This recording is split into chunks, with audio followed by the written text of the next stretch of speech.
Muito bem. Boa tarde, pessoal. Iniciando o nosso comentário de fechamento nesta terça-feira, dia 5 de janeiro de 2016.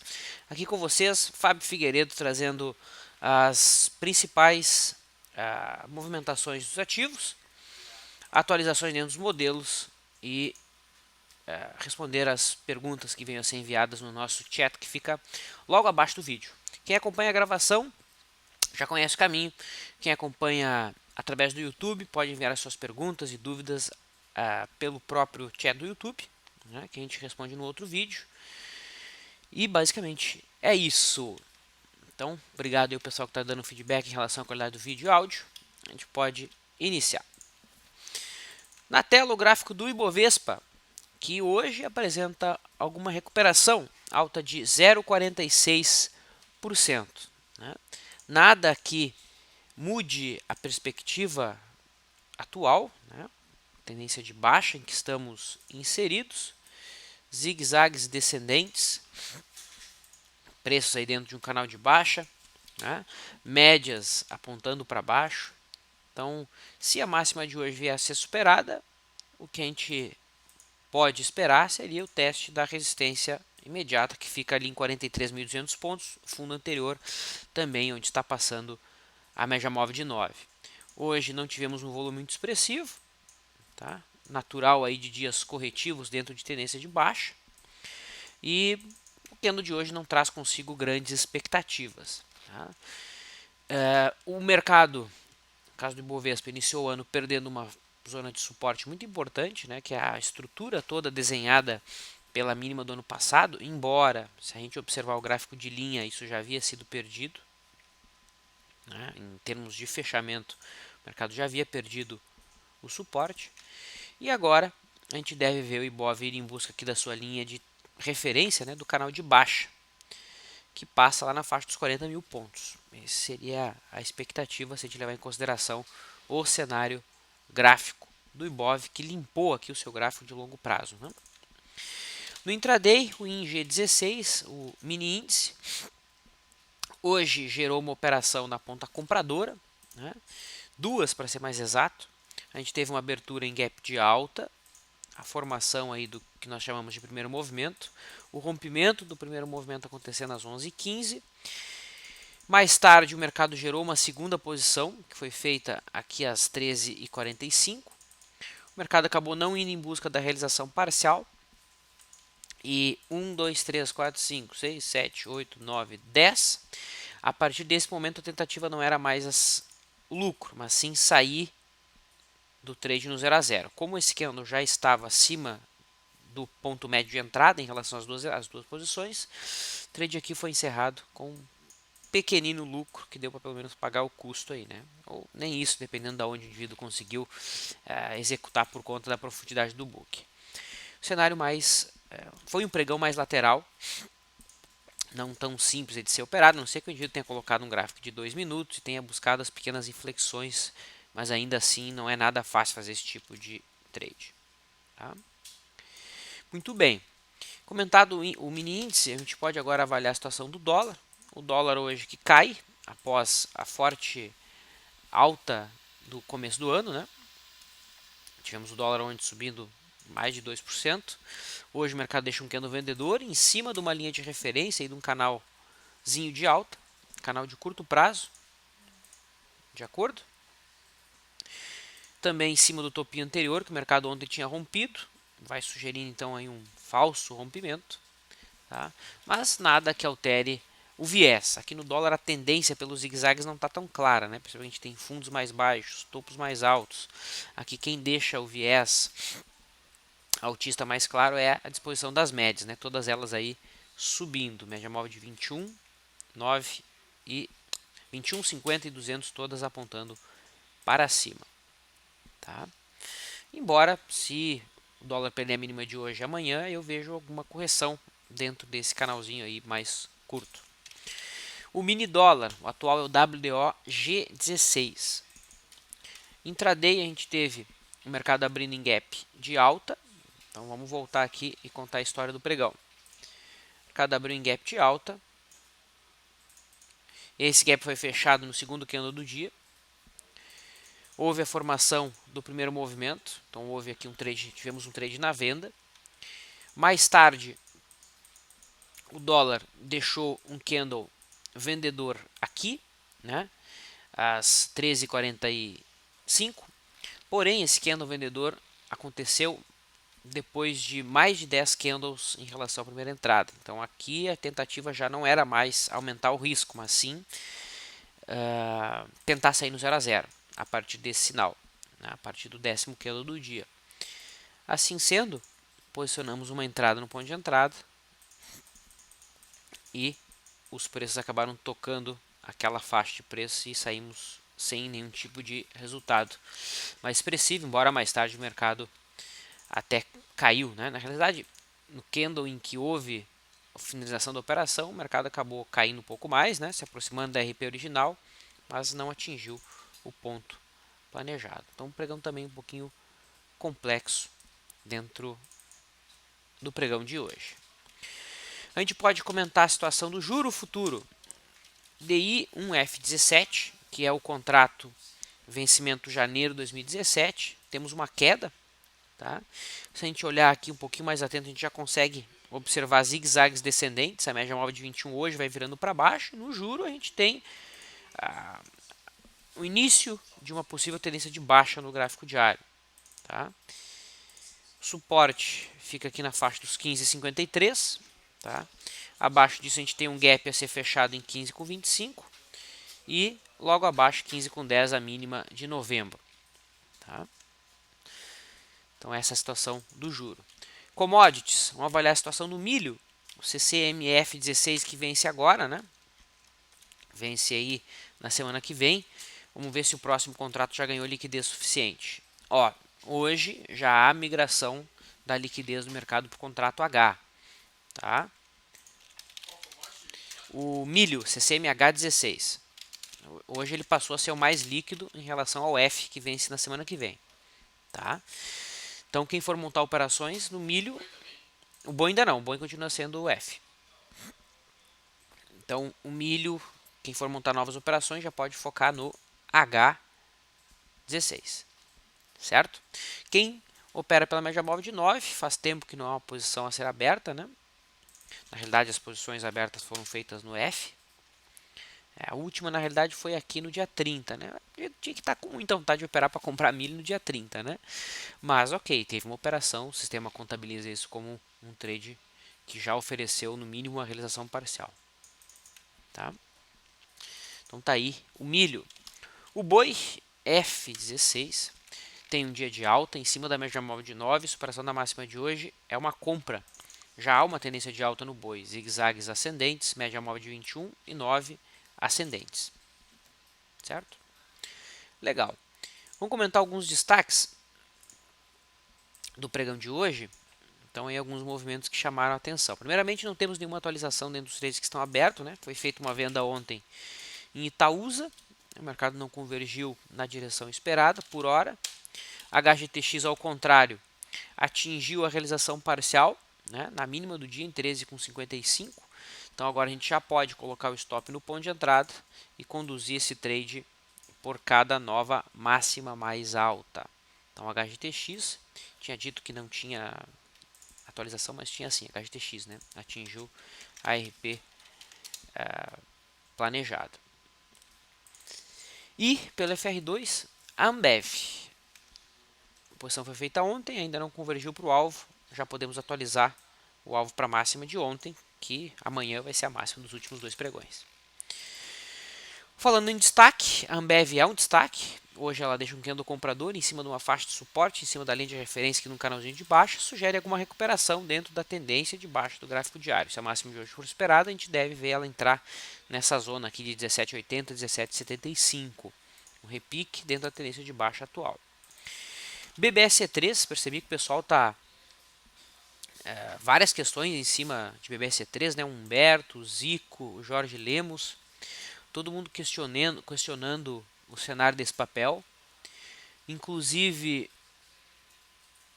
questões aqui sobre a possibilidade de ter sido um falso rompimento, se esse aqui é um sinal de compra. Então vamos estudar aqui o gráfico da BBSE3. Ontem nós tivemos sim um sinal negativo, foi a perda de um suporte, que nada mais, nada menos era que o suporte dado pela mínima do ano passado. O mercado, na ocasião, abriu espaço para a busca da mínima do ano retrasado, da mínima de 2014. Porém, hoje, o que nós temos? A gente tem o mercado abrindo em gap de alta e superando a máxima de ontem. Não só superando, mas fechando acima. Então, dentro do conceito de falso rompimento, quando nós temos um fechamento acima da máxima do candle que rompe um suporte, há sim um falso rompimento. Isso aqui poderia ser trabalhado como uma compra. Tá? Isso aqui seria até o modelo do Alan Farley, chamado peg leg. Né? Nós temos um suportezinho, um fundinho, o mercado perde esse fundo e algum candle depois supera a máxima do candle que perdeu o fundo. Então tá aí, peg leg. Dá para trabalhar uma entrada? Dá para trabalhar uma entrada desde que você aceite esse tipo de sinal, né? Seria a compra por falso rompimento. Apostar que amanhã todo mundo que vendeu ou está vendido em BBSC3 vai recomprar e vai jogar o preço para cima. A resistência fica agora em R$26, que é a mínima de outubro. Não é a mínima de outubro, a mínima do final de outubro, mínima de dezembro. A mínima aí dos últimos meses, BBSE3. Tá? Respondendo o Zico, sim, é possível esperar continuidade desse repique, Zico. Tá? Vale uma compra, Jorge Lemos? Vale, se você aceita trade de falso rompimento, não é errado. Tá? E esse aqui é sim um falso rompimento, Berto. Pelo menos na minha visão. Tem gente que considera falso rompimento somente quando passa para cima do último topo, né? Aí é formas de ler o mercado. Ciel, papel que a gente estudou ontem uma venda, ainda bem que a gente não fez a venda, né? O papel disparou, subiu 4,8% hoje. Outro papel que está consolidando em falso rompimento, né? Fechando acima da máxima do que rompeu, fechando o gap, então isso aqui isola a hipótese desse ser um gap de fuga. Tá? Então outro papel aí que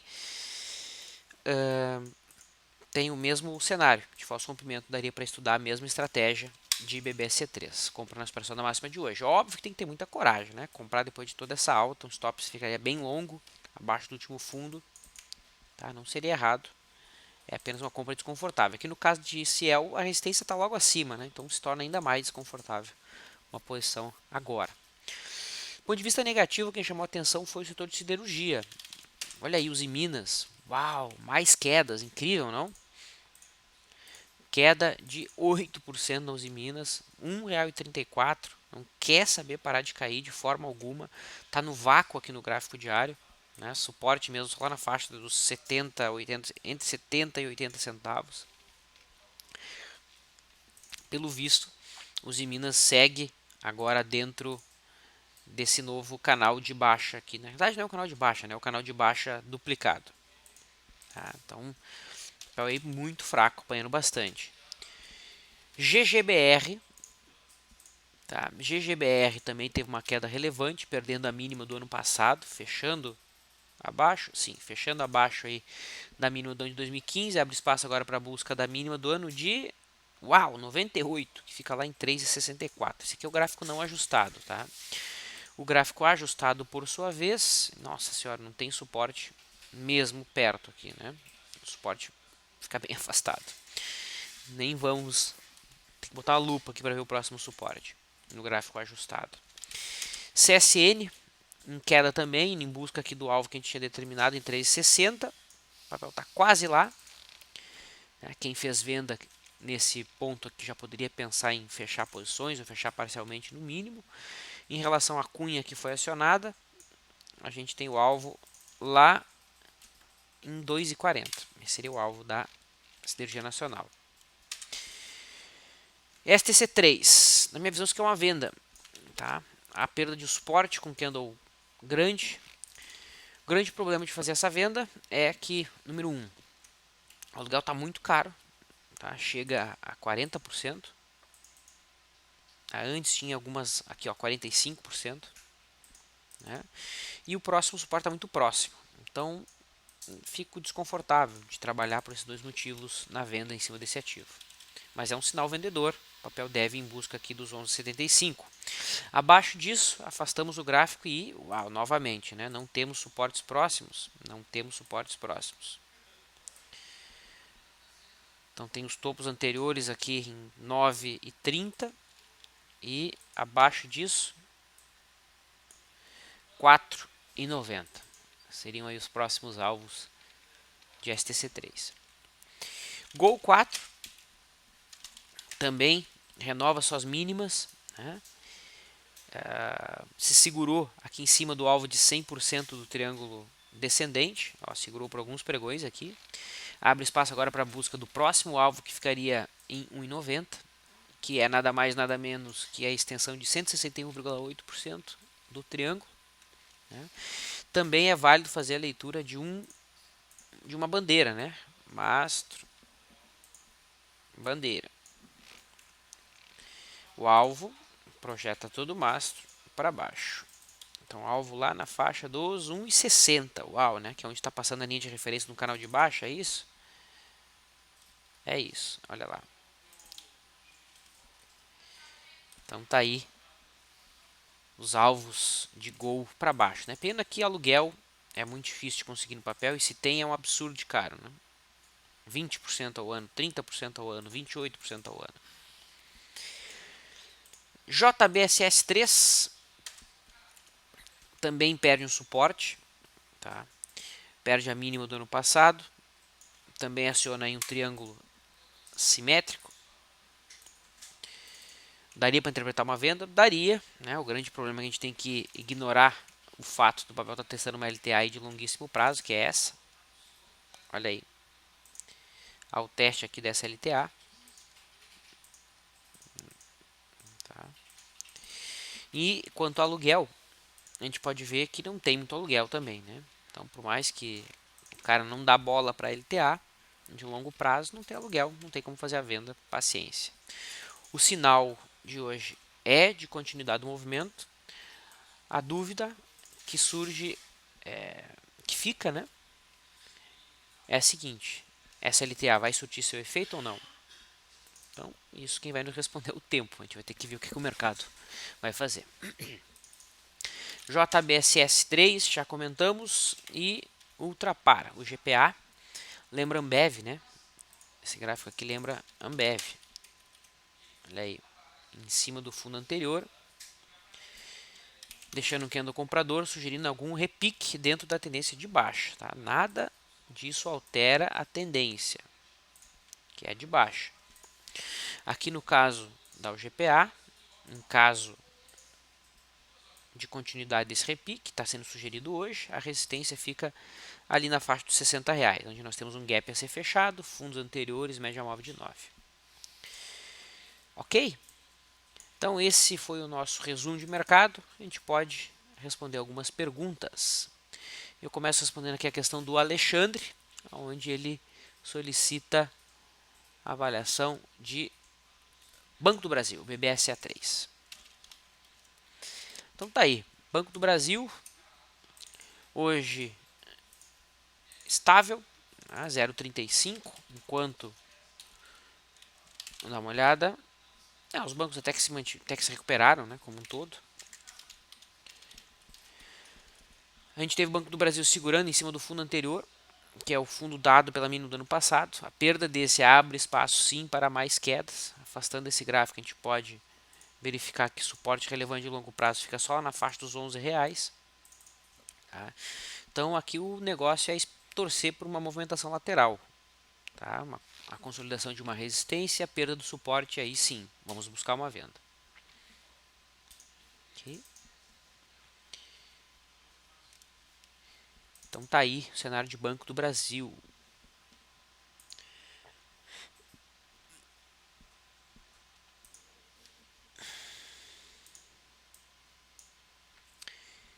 Legal. No intraday teve alguma oportunidade? Nada muito limpo, né? O mercado abriu em gap de alta, ficou de lado praticamente o dia todo, não ofereceu nenhuma operação mais tranquila. O Júlio pede uma avaliação de Eletropaulo. Estaria fazendo um pullback do pivô de alta no gráfico diário? Vamos ver. Eletropaulo. Você está chamando isso aqui de pivô de alta, né? Tá. Ok. Dá para interpretar. O grande problema, eu ia dizer que a média móvel não estava virada para cima no momento que o pivô foi acionado, mas estava sim, né? Então eu mordi a língua, ó. Não mordi porque eu não cheguei a dizer, né? Mas, ok, era um pivô de alta. Tá? Só que acabou se consolidando ali, Júlio.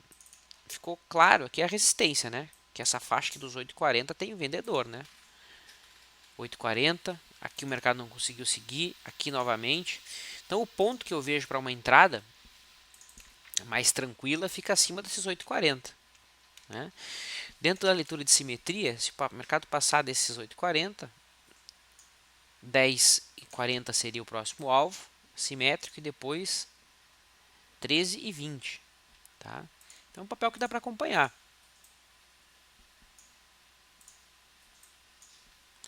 Essa aqui seria a leitura por simetria de Banco do Brasil, de Eletropaulo, desculpa, tá?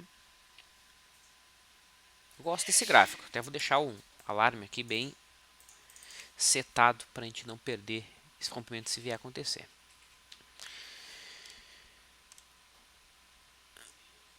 O Gil diz o seguinte: Vlad, como você avalia a contagem do Paulo Caldas para o índice futuro? Segundo ele, estamos bem perto de um fundo, depois de engatar uma onda 5 de longo prazo. Eu estou acompanhando, Gil, as contagens do Caldas, né? E faz todo sentido, né? Ele tem muito mais propriedade do que a minha pessoa para falar de ondas de Elliott, né? Gosto bastante da visão que ele tem. E sei que ele está esperando um fundo aí para os próximos dias, né? Esse aqui seria o gráfico dele de curto prazo, né? Deixa eu tirar minha imagem aqui. Então, estaria bem próximo aqui de um fundo. 1, 2, 3, 4, 5, a onda 5 dentro de uma cunha, né? Tem vários gráficos interessantes aqui que ele vem postando. Vamos ter que achar aqui.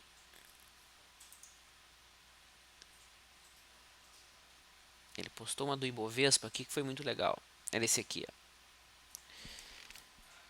Olha lá, o Ibovespa está em cima de uma LTA de longuíssimo prazo, né? LTA que vem lá de 1980. Interessante, não? Então eu gosto bastante do trabalho dele, estou sempre de olho lá nas postagens do Caldas. Para mim faz bastante sentido, principalmente pelo fato de estar todo mundo muito pessimista aí com o ano de 2016, né? É consenso que o mundo vai acabar agora em 2016. Desemprego, inflação lá em cima, o governo não vai ter como dar a volta, vai ter que subir a Selic de novo, o PIB vai ser negativo, não vamos ter crescimento de novo, vamos entrar em recessão. Então, o consenso nunca está certo. Essa é a verdade. Bom, seguindo, Silvio Luiz pede avaliação de Natura, já estaria em tendência de baixa no diário? Então a Natura já estaria em tendência de baixa? Essa é a pergunta do Silvio. Bom, se a gente for avaliar os zigue-zagues, os topos e fundos, melhor dizendo, Silvio, né? Aqui a gente tem um topo, aqui a gente tem um outro topo, então topos ascendentes. E os fundos? Olha, os últimos fundos estão descendentes, então não tem uma tendência tão clara pelos zigue-zagues, né? Tem uma expansão, uma tendência indefinida. Vamos ver se as médias facilitam a visualização. A média de 21 está subindo, a de 50 também e a de 200 está caindo. Então aqui não tem uma tendência clara, né? Não tem uma tendência de alta nem uma tendência de baixa. O máximo que a gente pode dizer é que é uma tendência indefinida. As médias elas não concordam, né, entre si, os zigue-zagues não corroboram nenhuma das médias, então aqui fica confuso, fica difícil. Tá? Se a gente conectar os fundos e os topos mais importantes, olha a figura que nasce. Que figura é essa? É que está mais para um canal de alta, né? Até achei que seria uma cunha, mas não é não, é um canalzinho de alta. Né? Então aqui na linha inferior, a gente poderia buscar por alguma coisa, mas é trabalhando de maneira isolada com o canal, né?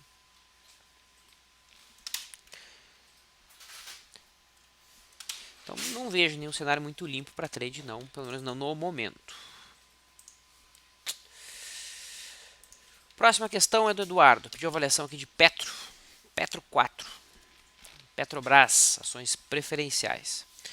Falando em canal, tá aí o canalzinho de baixa da Petro, né, que respeitou a linha de referência inferior no finalzinho do ano. Não teve grandes movimentações a partir daquele teste, consolidou o suporte em 6,60. né? Logo abaixo do suporte que foi marcado, 6,45, a gente tem a mínima do ano passado. Abaixo disso, o mercado deve seguir em queda. Tá? O próximo suporte de Petro no longuíssimo prazo, 4,45. Tá? 4,45. Aqui, se a gente afasta bastante o gráfico, olha o gráfico ajustado de Petro, a gente percebe que ela ainda respeita uma linha de tendência de alta de longo prazo. Ela não perdeu essa linha de tendência de alta, ela está se aproximando dessa LTA na realidade. Esse aqui é o gráfico ajustado, né? O não ajustado o mercado já perdeu. Já teria perdido e já teria voltado até para testar essa LTA de longuíssimo prazo. Tá? Então eu sou um pouco flexível assim quando eu vejo que existe uma figura ou uma linha de tendência que faz sentido dentro de um gráfico de prazo maior. Daí eu às vezes até dou atenção para um gráfico ajustado, né? Então tá aí, Petrobras. Para fechar, o Lucas pede a avaliação de Vale e aí a gente encerra o chat. Vale 5 estável, né? Já distribuindo aí nos últimos 10 dias, né? O viés ainda é de baixa, porém é importante ficar de olho acima dos 10,80. Se passar para cima de 10,80 a gente tem um pivô de alta, que é uma figura de reversão de tendência. No momento não vejo nada a fazer, apenas colocá-la na listinha dos ativos a serem monitorados. Muito bem, eu encerro então o chat. Agradeço a presença de todos. Convido a quem acompanha a gravação a assinar o nosso canal no YouTube para receber toda vez que a gente postar um vídeo novo, ok? Deixo meu abraço. É claro, né? Se gostou do vídeo, dá o like que também é bem-vindo. Deixo meu abraço, me despeço. Até amanhã.